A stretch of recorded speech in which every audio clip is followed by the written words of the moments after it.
Hey, what's up guys? It's Spectrum back here with a brand new video review. This time we're going to be taking a look at the SH Figuarts Venom Let There Be Carnage Venom action figure. So let's get started. We got the packaging here. Let's just go ahead and lay Venom down right there. Right here we got a nice side profile image of Venom from the movie. Got Venom Let There Be Carnage right here. Venom Let There Be Carnage once again. SH Figuarts. Got a nice splotchy window looking symbiote-esque for sure. On this side you got Venom again, and then you got a nice product shot of Venom just walking right there. On this side you got another really nice product shot of Venom, and then the that once again. On the bottom you got another very nice product shot of Venom. On the top you got the movie title once again. On the back you have a bunch of nice product shots. Love these a lot actually. Got this this going on to replicate that scene. Got some Japanese that I can't yet read, but somewhere in here it says Spectrum Reviews is awesome, simple, solid, heroic action. And yeah, without further ado, let's get a closer look at this guy. All right, so right off the bat, I'm gonna tell you guys, this guy is an extremely, and I mean extremely dark navy blue.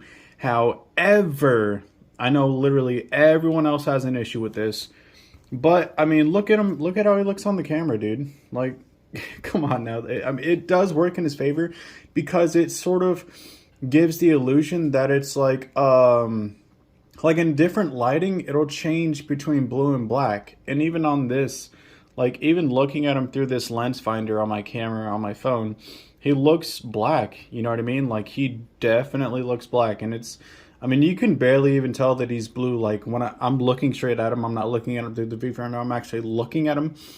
You can barely even tell. Anyway, let's go ahead and get a close look at that sculpt work in there, dude. This stuff looks awesome. Look at that. All that nice sculpt work throughout the entire figure. Every single piece of this figure is sculpted, which I do quite like. I'm not going to lie. Like how the veins are popping out. They're a little bit, they look a little bit blue on camera. Got the back going on. Got the Brock butt right there. Got the veins on the forearms, which look quite nice as well. And, fun little thing, inside the butterfly joint, they actually sculpted the veins as well, which is actually really nice. Not so much on the front, though, but in the back, definitely they did. All the hands have, I believe it's the same style of veins on the hands. We'll take a look at that later. Got the Venom patas right here. Muy bien. Not really. So yeah, I mean, that's about it for that. You guys know what time it is! Size comparison times commence. Here we have him next to the Marvel Legends movie Venom figure. And surprise, surprise, they are, I'm not going to say the exact same height, but they are roughly the same height. And, you know, if you wanted to replace this guy with this guy, hey man, I wouldn't blame you. This SH Figuarts is freaking slept on. He is a really good figure. Here we have him next to the SH Figuarts No Way Home Spider-Man action figure. And yes, this is the old... No, I'm sorry. No Way... Far From Home. I'm so sorry. I knew I would get that wrong. This is the old mold of Spider-Man. I did review this guy, though, so go ahead and check that out if you want. I do still quite like this figure. You know, for this suit and, like, for this movie, this mold is still actually pretty good. Oh, before we move on, no, this is not in scale with this at all. Tom Holland should be at least, like, half an inch taller. No freaking way, I got him to stand on his own. Here we have him next to the Toy Biz superposable, ultra posable Spider-Man 2 action figure. I don't know the exact name, forgive me, there's so many action figures. Here we have him next to the Mafex Ultimate Spider-Man costume action figure. And yeah, this is more like the scale I was talking about. Like this looks great to me. So if you want to, you know, cheat and use this as a comic Venom, you can do that. You knew this was coming. Dragon Ball comparisons. Here we have him next to the Full Power Super Saiyan Son Goku. Here we have him next to the Super Saiyan Blue Kaioken Son Goku. And I think I stand by what I said. I think this is my favorite Goku figure. Here we have him next to the Dragon Ball Z SH Figuarts Cooler. And I'm actually really surprised that Venom is taller than Cooler. Yeah, Cooler's not standing exactly straight up, but I mean, Venom would still be taller. That is actually really surprising. And last, but certainly not least, Here we have him next to the SH Figuarts Full Power Super Saiyan Broly, and is Venom taller at the head than Broly? That throws me for a loop for sure. All right, let's move on. Alrighty then, it's time to go over the accessories here, and where do we start? I guess we'll start with this. I actually do quite like this. It was a nice addition in my opinion. You can I believe you can peg it onto his back with this. I do believe. I think you just, you know, yeah, oh, I remember now. You pull this out and then you just peg that one in if you so choose. However, I don't really like to do that, as at least on mine, this has gotten just the tiniest bit looser because of it. And, you know, I don't really want to risk that. You know, even though I'm not too big of a fan of this piece. I mean, it's definitely a cool addition, don't get me wrong, but it makes him look like the mimic zombies from Black Ops Cold War. And I'll show that off later. So yeah, let's get a closer look at this actually. Got some really nice, come on man. There we go. Got some really nice paintwork going on alongside the eye here, and then the teeth look all very nice. Same thing on this side, definitely cool. Then a lot of nice sculpt work on the piece as well, as you can see. Very, very cool. Let's move on to the tendrils. Let's see here. You know what, maybe if we lay Venom down, we can get it better. Yeah, there we go. A lot less out of focus now. Nice sculpt work going along there. And this feels like really weird plastic though. It's just because of how it's sculpted, and literally like every square inch of it is covered in sculpt. But it does feel a bit weird for sure. As you can see, that does look black on camera, but it looks slightly navy blue in real life. Got the veins on the centerpiece right there, sculpted. Everything's sculpted on this figure except for literally the hinges. As for the heads, he has 2 extra heads. This one is the first one. So bit of a funny story about why the teeth are white right there. So this part right here, right? Every single one of the heads has this to sort of give it more coverage around the neck area when you're posing them in like a vanilla pose or something. However, as you can see, this one barely wants to work, if at all. So I tried to heat it up in a mug of hot water, and I sacrificed a little bit of paint on the teeth because of it, and I think a little bit on the eye right here as well. But it's not too bad by any means. It's not the end of the world or anything like that. So be careful if you pick this guy up, and you know, if you got that going on. I recommend not even using the hot water. Last but certainly not least, this is my favorite head out of the 3 for sure. Look at that detail, man. Look at that. Oh, come on, there we go. Look at that, just the black symbiote flesh goop, you know, going all the way down to the bottom, except for that little red piece right there, but that doesn't really bother me at all. Yeah man, look at that detailing. That sculpt work, it's all so beautifully done, and this flap has no problems, you know, articulating. It only goes down by like not even an eighth of an inch, but it still works. Definitely do like that head a lot. Got the fists. We'll just show them off together. There's nothing really special about the hands. They're just all sculpted and the veins are painted. They still do look nice, don't get me wrong, but there's nothing special about them.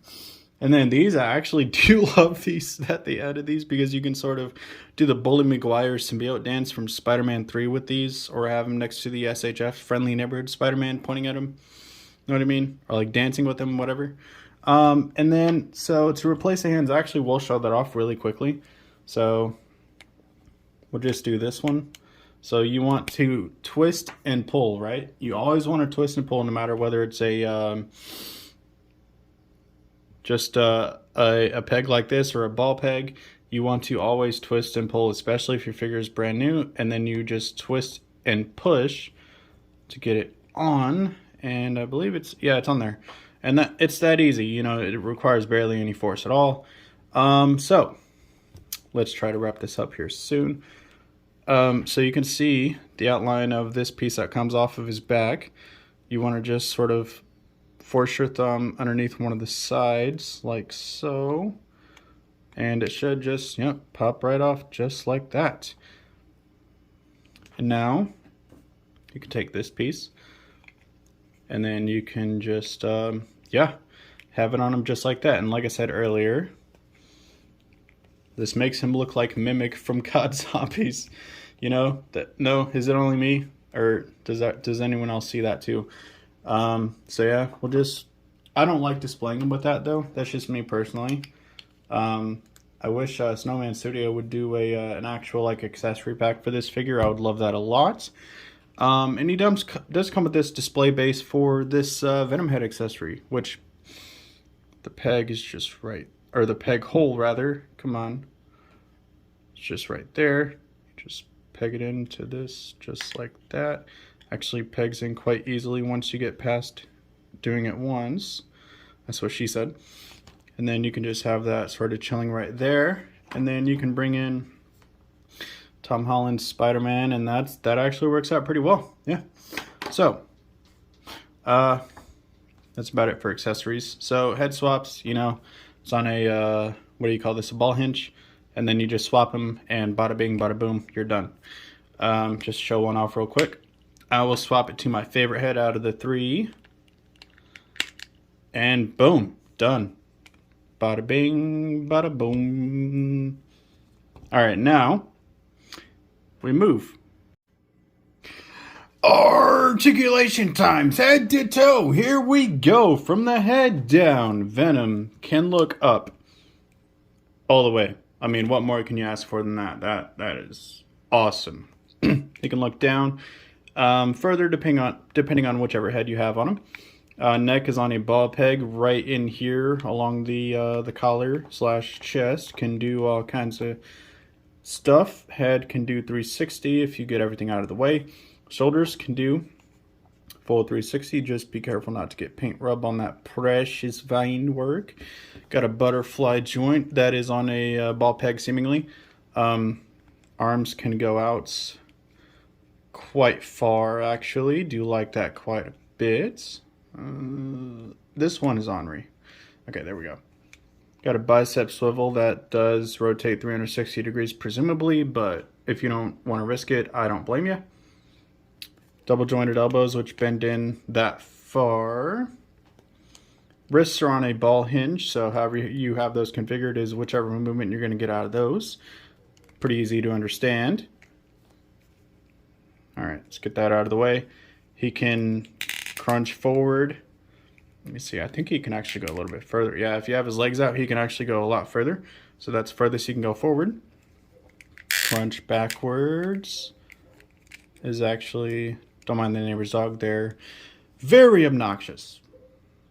Crunch back that far, side to side, not really nothing. However, you do get some rotation, and I think I wouldn't risk rotating in the ways I actually don't think you're supposed to. Legs kick forward that far, but can even go further. Legs kick back that far. You can nearly do the full-on splits. Upper thigh rotation. Double jointed knees, which bend in that far, very nice. And they are mostly covered by this plastic piece right here, except for literally right in there. Feet rotate. They are on double pegged hinges. And then you have ankle rockers and then toe articulation as well. Final thoughts, comments, and concerns about this figure. Final thoughts, I'm actually pretty happy with this figure. I do like him a lot. However, I don't particularly recommend paying over $100 for this guy. If you can pick him up for like $80, $90, do it, man. However, I don't regret spending $118 on this guy whatsoever. I'm glad I got him. You know what I mean? I saw the promo images and I was like, I just gotta have this guy. And even though, yes, it would have been more movie accurate if they just made him a full-on glossy black instead of like a dark color shifting navy blue, that would have been, I guess more people would have liked that. But I actually quite like what they did with this guy. I like the idea that, you know, in certain lighting it can look like he has shading going on and whatnot, and yeah, I do quite like that. Not gonna lie, that is like actually one of my biggest turn-ons for this figure. The accessories are a bit sparse, but they're nothing too bad. You know what I mean?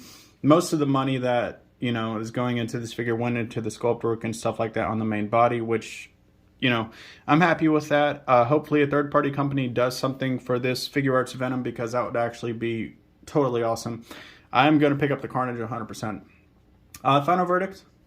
It's going to be, I'll give this guy an 8 out of 10. I would give him a 9, but I do got to knock off a point for that hot water. Actually, you know, messing with the paint on this head, which I love all three of the heads. So it's not like I don't want, it's not like I'm not going to use one of the heads, you know what I mean? Anyway, thank you so much for watching. Hope you all enjoyed. Follow me on Instagram at spectrum.reviews. My Facebook link will be in the description below. And, oh, before I go,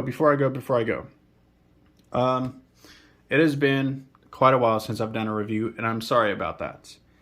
I've been going through some stuff, you know what I mean? Just been trying to do better, trying to evolve my mindset on stuff and stuff like that. But I think I'm finally back to wanting to do reviews and stuff like that. In terms of scheduling, I have no idea yet. I'm just gonna, you know, shoot the shit and see what sticks and see what doesn't stick and see how I feel on certain days and whatnot. But I'm going to do my best to stay on my current sleep schedule, which is actually very healthy. You know, I'm waking up at 10, 11 a.m. and going to bed. I mean, still a little bit late, but for me, it's really healthy. It's a really big step forward. So if you wanted to know how I was doing and why I was gone, that's basically the rundown. If you want more personalized details, feel free to message me on Instagram and I will answer your questions to the best of my ability. However, there is no need to worry about me. I'm not in a super dark place mentally or anything else like that. Just felt a little burnt out on literally everything and I needed a break. So yeah, thank you so much for watching and I will see you guys in the next one. Peace!